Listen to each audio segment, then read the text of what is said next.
નમસ્કાર વિદ્યાર્થીઓ, કેપેસિટર માટે એની મૂળભૂત વ્યાખ્યા આપણે જોઈએ. કેપેસિટરનું મૂળભૂત સૂત્ર થશે C = Q/V, જ્યાં Q એ કેપેસિટરનો વિદ્યુતભાર છે અને V એ કેપેસિટરની બંને પ્લેટ વચ્ચેનો વિદ્યુત સ્થિતિમાનનો તફાવત છે. એ મૂળભૂત સૂત્ર હતું. હવે સુવાહક તરીકે આપણે જે પ્લેટો વાપરી હતી અથવા સુવાહક દ્રવ્ય વાપર્યું હતું એ ચોરસ હોઈ શકે, લંબચોરસ હોઈ શકે, ગોળાકાર હોઈ શકે, નળાકાર હોઈ શકે. આવા ઘણા બધા પ્રકારના કેપેસિટર હોય. એમાં માધ્યમમાં અને વ્યવહારમાં જે વધુ વપરાતા હોય એવા કેપેસિટરોમાંનું એક કેપેસિટર એટલે સમાંતર પ્લેટ કેપેસિટર. તો આપણે એ કેપેસિટરના મૂળભૂત સમીકરણ C = Q/V પરથી સમાંતર પ્લેટ કેપેસિટર માટે કેપેસિટન્સનું મૂલ્ય મેળવવું છે. તો જોઈએ કઈ રીતે આપણે મેળવી શકશું. પહેલી વાત, આપણે સમાંતર અને પ્લેટ એટલે સમતલની વાત કરી, એટલે બે પ્લેટ આપણે ધ્યાનમાં લેવાની થાય. કારણ કે બે સુવાહક તરીકે સુવાહક 1 ને આપણે કીધું પ્લેટ 1 અને સુવાહક 2 તરીકે આપણે કીધું પ્લેટ 2. આવી બે પ્લેટો લીધી અને એ પ્લેટો એકબીજાને સમાંતર રહે તેમ ગોઠવી.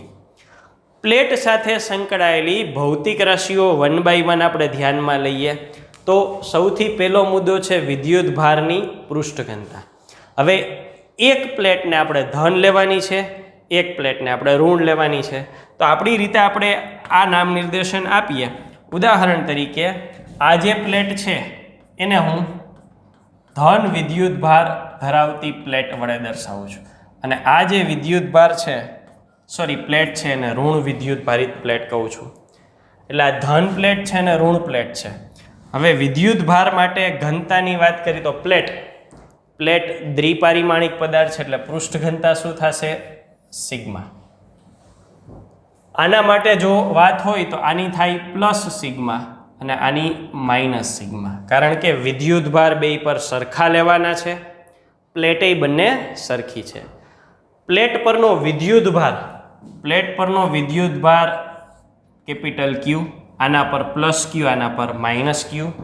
પ્લેટનું ક્ષેત્રફળ, અહીંયા જે પ્લેટ લીધી છે એનું ક્ષેત્રફળ એ લઉં તો સિગ્મા = Q/A. બે પ્લેટ સરખા ક્ષેત્રફળ ધરાવે છે, એ જેટલું ક્ષેત્રફળ ધરાવે છે. બે પ્લેટ વચ્ચેનું અંતર, એમના માટે સંજ્ઞા D લઈએ. બંને પ્લેટ, આ પ્લેટથી આ પ્લેટ સુધીનું અંતર, બંને વચ્ચેનું અંતર છે સ્મોલ d. વિદ્યુત ક્ષેત્રની વાત કરીએ તો અહીંયા જે વિદ્યુત ક્ષેત્ર ઉદ્ભવે એની દિશા કઈ થાય? તો કે વિદ્યુત ક્ષેત્રની દિશા ધનથી ઋણ તરફ હોય. એટલે વચ્ચેના વિસ્તારમાં વિદ્યુત ક્ષેત્ર છે એ આ મુજબ થશે. પછી બહારના વિસ્તારમાં વિચારીએ તો ઋણ પ્લેટ હોય એટલે વિદ્યુત ક્ષેત્ર અંદર જતી દિશામાં હોય. ધન પ્લેટ હોય તો વિદ્યુત ક્ષેત્ર બહાર જતી દિશામાં હોય. હવે આપણે બંને પ્લેટ વડે જે કુલ વિદ્યુત ક્ષેત્ર ઉદ્ભવે એની વાત કરવાની છે. હવે કુલ વિદ્યુત ક્ષેત્ર માટે બધી પ્લેટો માટે આપણે વ્યક્તિગત વિદ્યુત ક્ષેત્ર લખવાનું થાય. સમાંતર પ્લેટ છે એટલે પ્લેટ, જ્યારે કોઈ પણ પ્લેટ અથવા સમતલ માટે વિદ્યુત ભાર સિગ્મા હોય ત્યારે વિદ્યુત ક્ષેત્ર કેટલું થાય? તો કે σ/2ε0, જે ચેપ્ટર 1 ઉપરથી છે. તો 1 by 1 લખતા જઈએ. ચાલો, પ્લેટ નંબર 2 માટે વિદ્યુત ક્ષેત્ર અંદર જતી દિશામાં કેટલું? તો કે હું એના માટે E2 નામ આપું, σ/2ε0. અહીંયા દર્શાવું તો એ જ નામ આપું અને અહીંયા લખું E2 = σ/2ε0. અહીંયા માટે પ્લેટ 2, E2 σ/2ε0. પ્લેટ 2 માટે તો આ જ થશે. પ્લેટ 1 છે જ ને એવું ભૂલી જવાનું. હવે એ જ રીતે પ્લેટ 1 માટે આપણે લખવું છે. પ્લેટ 1 માટે આપણે આ લખીએ તો શું થાય? તો કે પ્લેટ 1 ધન વિદ્યુત ભાર છે એટલે બહાર નીકળતી દિશામાં પ્લેટ 1 માટે σ/2ε0 પ્લેટ 2 છે એવું ભૂલી જાઓ તો અહીંયા બધે એ જ દિશા થશે. E1 is equal to sigma upon 2 epsilon 0. બહાર નીકળતી દિશામાં E1 is equal to sigma upon 2 epsilon 0. ચાલો હવે પેલું કીધું છે પ્લેટ 1ની ઉપર. પ્લેટ 1ની ઉપર આ વિદ્યુત ક્ષેત્ર નીચે આવે છે, આ ઉપર જાય છે, એટલે ચોખ્ખું વિદ્યુત ક્ષેત્ર કેટલું લખવાનું થાય તો કે E1 જો ધન હોય તો E2 ઋણ થાય, અને E1 સિગ્મા અપોન 2 એપ્સિલોન 0 છે, E2 સિગ્મા અપોન 2 એપ્સિલોન 0 છે. કેટલું થશે? 0. પ્લેટ 2ની નીચે, પ્લેટ 2ની નીચે E2 ઉપર તરફ છે અને E1 નીચે તરફ છે, એટલે અહીંયા પણ બંને વિરુદ્ધ દિશામાં E1 માઇનસ E2 સેમ સ્થિતિ 0. ત્રીજો વિસ્તાર, ત્રીજા વિસ્તાર તરીકે 1 અને 2ની વચ્ચે જો E2 આ તરફ છે અને E1 એ આ તરફ છે, બેયની દિશા સરખી છે, એટલે ત્યાં પરિણામી ક્ષેત્ર શું થશે?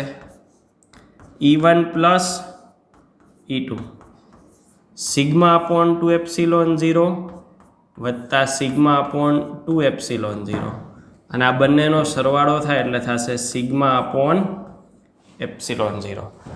સુવાહક માટે, કેપેસિટર માટે બે પ્લેટ વચ્ચેના વિસ્તારમાં કુલ વિદ્યુત ક્ષેત્ર સિગ્મા અપોન એપ્સિલોન 0.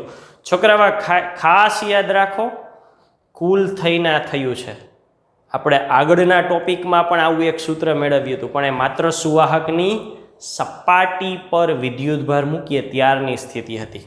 બરાબર, આ તો સાદુરૂપ થઈને આ મળ્યું છે, એટલે બે સમાન નથી.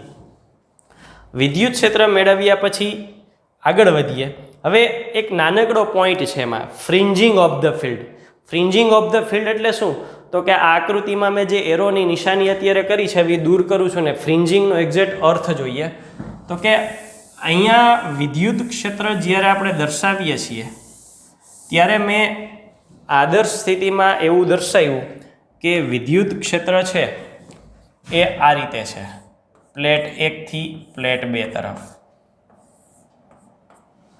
પણ પ્રેક્ટિકલી આટલી સ્પષ્ટ સુરેખા હોતી નથી. શું હોય છે? ધ્યાનથી જુઓ.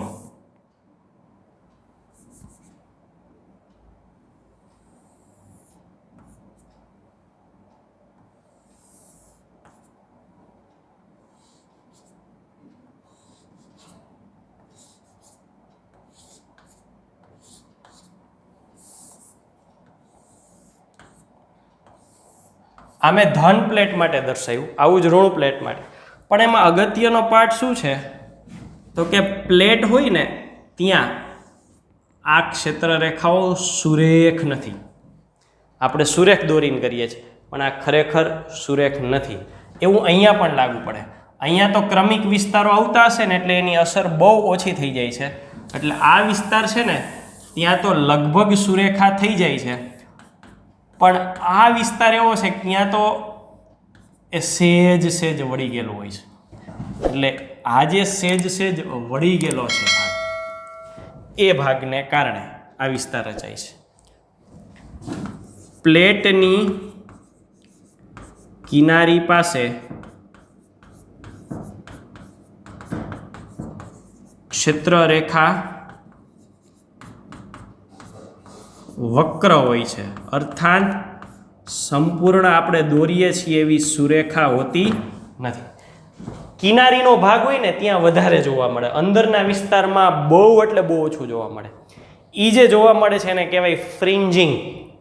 આમ ફ્રિન્જિંગ એટલે સલાકા થાય, પટ્ટા, ફ્રિન્જિંગ ઓફ ધ ફિલ્ડ. અને સલાકાની ઓરિજિનલ પેટર્ન આપણે થિયરીમાં જોઈ હતી. આપણે દોરીએ છીએ સુરેખા પણ સેજ વળેલી વક્ર ભાગ હોય, એવું જ કંઈક જોવા મળે. જેમ જેમ તમે સાઈડમાં જતા જાઓ ને એમ એમાં સુરેખા સેજ ત્રાસી થતી જાય. આ સેજ વચ્ચેની એકદમ ત્રાસી હોય, એ જે ગોળાકાર વળે છે એને કહેવાય ફ્રિન્જિંગ ઓફ ધ ફિલ્ડ. હવે આ વિદ્યુત ક્ષેત્ર મેળવ્યા પછી વિદ્યુત સ્થિતિમાનની વાત કરીએ તો વિદ્યુત સ્થિતિમાન માટે આપણે અહીંયા વિદ્યુત સ્થિતિમાનનો બેઝિક કોન્સેપ્ટ લખીએ તો V = સંકલનમાં -E.dl લખીએ છીએ. અને આ જ વસ્તુને મૂલ્યમાં આપણે લખીએ તો V is equal two E into D. dl એટલે લંબાઈ, અને અહીંયા લંબાઈ એટલે કે બે પ્લેટ વચ્ચેનું અંતર, અને જેની સંજ્ઞા આપણે લીધી છે d. ચાલો આ જ સમીકરણનું આગળ ચલાવવું. E તરીકે શું કીધું? Sigma upon epsilon 0 into D. ચાલો સિગ્મા તરીકે શું લીધું છે? Q upon A epsilon 0 D V. હવે જુઓ, Q એમ રાખું, આ V ને છેદમાં લઈ આવું, એપ્સિલોન 0 આ બાજુ લઈ જાઓ અંશમાં, A અંશમાં, D છેદમાં, તો Q બાય V શું થયું? ચાલો એટલે અહીંયા વાત કરી તો વિદ્યુત સ્થિતિમાનનું બેઝિક સૂત્ર V is equal two E into D, પણ એમાં Eની કિંમત મૂકીએ, Eની કિંમત પછી સિગ્માની મૂકીએ, અને એમાં Q બાય Vને કરતા બનાવીએ તો Q બાય V તો કેપેસિટન્સ છે, તો C શું મળ્યું? તો કે Cનું સમીકરણ આના પરથી મળે છે C is equal to epsilon 0 A by D.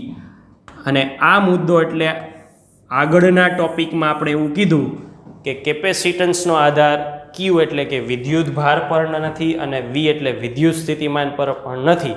કોના પર છે? તો કે એમાં જ આપણે એના પછીના મુદ્દામાં એવું કીધું હતું કે આપણે જે સુવાહકો વાપરીએ છીએ એના પરિમાણ ઉપર છે. તો જુઓ અહીંયા સ્પષ્ટ થઈ ગયું, એપ્સિલોન 0 તો પરાવૈદ્યુતાંક પરમિટિવિટી છે, એટલે એની કાંઈ આપણે અસર જોવાની નથી. એ એટલે શું કીધું છે? તો કે પ્લેટોનું ક્ષેત્રફળ થયું ને એના પરિમાણ ઉપર આધાર. ડી એટલે બંને પ્લેટ વચ્ચેનું અંતર, બંને પ્લેટ એકબીજાની સાપેક્ષે કેવી રીતે ગોઠવી છે અને કેટલું ક્ષેત્રફળ ધરાવે છે, આ બાબતને આધારે એ નક્કી થાય છે કે કેપેસિટન્સ પદાર્થનું કેવડું. આનો અર્થ એવો થાય કે ડી એના વ્યસ્ત પ્રમાણમાં છે, એટલે જો ડી ઘટાડી નાખીએ, પ્લેટને એકબીજાની નજીક લાવીએ તો કેપેસિટન્સ એટલે કે વિદ્યુતભાર સંગ્રહ ક્ષમતા વધી જાય. ક્ષેત્રફળ છે એ મોટું કરી નાખીએ, અંશમાં છે, ક્ષેત્રફળ મોટું કરીએ તો એ કેપેસિટન્સ C વધે ને એને લીધે વિદ્યુતભાર સંગ્રહ કરવાની ક્ષમતા વધે. તો ઘણા બધા કેપેસિટરોમાંથી સૌથી વધારે જોવા મળતું કેપેસિટર હોય તો એ સમાંતર પ્લેટ કેપેસિટર છે, અને એના માટે CE0 A બાય ડી મુજબ કેપેસિટન્સ વ્યાખ્યાયિત થતું હોય છે. તો હવે જોઈએ કે કેપેસિટન્સ માટે કેવા કેવા પરિમાણો સિલેક્ટ કરવામાં આવે છે. હવે આ પ્લેટ આપણે ફરી પાછી દર્શાવીએ, એમાં આપણે બે પરિમાણો ઉદાહરણ તરીકે ગણતરી કરવા લઈએ છીએ. અહીંયા આપણે વિદ્યુત પ્લેટ માટેનું જે ક્ષેત્રફળ છે એ 1 મીટર સ્ક્વેર, અને બંને પ્લેટ વચ્ચેનું અંતર D 1 mm લઈ તો કેપેસિટન્સ કેટલું મળે? તો કે કેપેસિટન્સ શોધવું હોય તો બેઝિક સમીકરણ શું છે? તો કે C is equal to E0 A by D. હવે એના મુજબ 1 મીટર સ્ક્વેરનું ક્ષેત્રફળ ધરાવતી પ્લેટ, એટલે અહીંયા તમને સમજો ને, આ હાથ મારો જેટલા વિસ્તારમાં આવે છે ને આટલું વિસ્તાર છે ને 1 મીટર સ્ક્વેરનો થાય, અને ડી એટલે 1 mm. 1 mm એટલે ફૂટપટ્ટીના એક કાપાથી બીજા કાપા સુધીનું અંતર, એટલે બે પ્લેટને એટલી નજીક રાખવાની કે વચ્ચેથી ખાલી એક કાગળ જ પસાર થઈ શકે, એટલી નજીક રાખો તો શું થાય? તો કે C એપ્સિલોન 0ની કિંમત 8.85 ઇન્ટુ 10⁻⁻12, A તરીકે 1, ડી તરીકે 1 mm, મીટરમાં ફેરવું એટલે 10⁻³ તો આ કેટલું થશે? 8.85 ઘાતનું સાદુરૂપ આપો એટલે 10⁻⁹ ફેરાડ. આવું દર્શાવી શકાય કે 8.85 નેનો ફેરાડે થયું. ચાલો બીજો આવો એક સંદર્ભ લઈએ. C છે ઊંધું લઈએ, 1 ફેરાડેનું કેપેસિટન્સ બનાવવું છે, એટલે C કેટલું લીધું? 1 ફેરાડે, અને બંને પ્લેટ એકબીજાથી 1 સેન્ટીમીટર એટલે ફૂટપટ્ટીમાં અંદાજે 1 વેઢા જેટલું અંતર થાય હોય તો બાકી શું રહ્યું? એ કેટલા થાય? તો કે એ શોધવા છે આપણે. એ શોધવા માટે એને કરતા બનાવી તો અહીંયા શું થઈ જશે? C into D upon epsilon 0. C તરીકે 1, ડી તરીકે 1 સેન્ટીમીટર એટલે 10⁻² મીટર. 8.85 ઇન્ટુ 10⁻12. હવે 1 અત્યારે પરફેક્ટ મારે ગણતરી કેલ્ક્યુલેટરથી ન કરવી પડે, એટલે 8.85ની બદલે હું એનો નજીકનો રાઉન્ડ ફિગર 10 લઈ લઉં છું, 1/10. તમારી પાસે કેલ્ક્યુલેટર હોય તો પરફેક્ટ આન્સર ગણી શકો છો. આ ગુણોત્તર કેટલો થશે? -2 ને -12, એટલે અંશમાં 10 ઘાત. 10 ઘાત એક ઘાતનું સાદુરૂપ આપો એટલે 10 ઘાત મીટર સ્ક્વેર. 10 ઘાત મીટર સ્ક્વેર. હવે હજુ થોડોક આઈડિયા આપો. 10 ઘાત તો આપણને પરફેક્ટ કેલ્ક્યુલેટરથી જ મળશે, પણ 10 ઘાત ભૂલી જાઓ. ઉદાહરણ તરીકે મને જવાબ મળ્યો છે 10 ઘાત મીટર સ્ક્વેર. પ્લેટનું ક્ષેત્રફળ A = લંબાઈનો વર્ગ = 10 ઘાત મીટર સ્ક્વેર. તો લંબાઈ કેટલી થાય? 10 ઘાત મીટર, અને 10 ઘાત મીટર એટલે કિલોમીટરમાં 10 કિલોમીટર. શું અર્થ થયો? પ્લેટ કેવડી લેવાની? 10 કિલોમીટર લંબાઈ અને 10 કિલોમીટર પહોળાઈની. 10 કિલોમીટર લંબાઈ અને 10 કિલોમીટર પહોળાઈ એટલે કેવડી જગ્યા થઈ એ વિચાર તમે કરી શકો. તો 10 કિલોમીટર લંબાઈની અને 10 કિલોમીટર પહોળાઈની પ્લેટ બનાવવી શક્ય છે, અને બનાવી નાખે ને તો એની હેરફેર શક્ય નથી. ઇમ્પોસિબલ વસ્તુ છે. કહેવાનો અર્થ 1 ફેરાડેનું કેપેસિટર બનાવવા આવડી મોટી પ્લેટ જોઈએ, અર્થાત 1 ફેરાડેનું વાસ્તવમાં કેપેસિટર જોઈતું જ નથી.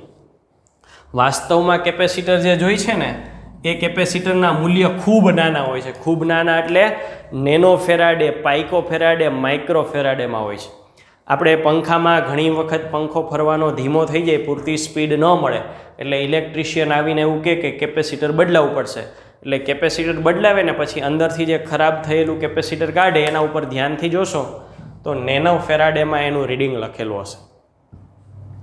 એટલે વ્યવહારમાં 1 ફેરાડે છે એ ખૂબ મોટું મૂલ્ય છે. વ્યવહારમાં જે કંઈ પણ કેપેસિટરો છે એ મોટા ભાગે ખૂબ નાના મૂલ્યના nano faraday, micro faraday, pico faraday એવા એકમમાં બનેલા હોય છે. એટલે કેપેસિટન્સના એકમ તરીકે આવા નાના એકમોનો ઉપયોગ વધુ થતો હોય છે. તો આ થયું કેપેસિટર માટે સમાંતર પ્લેટ કેપેસિટરનું સમીકરણ અને એની સાઇઝ કેટલી હશે. Thank you.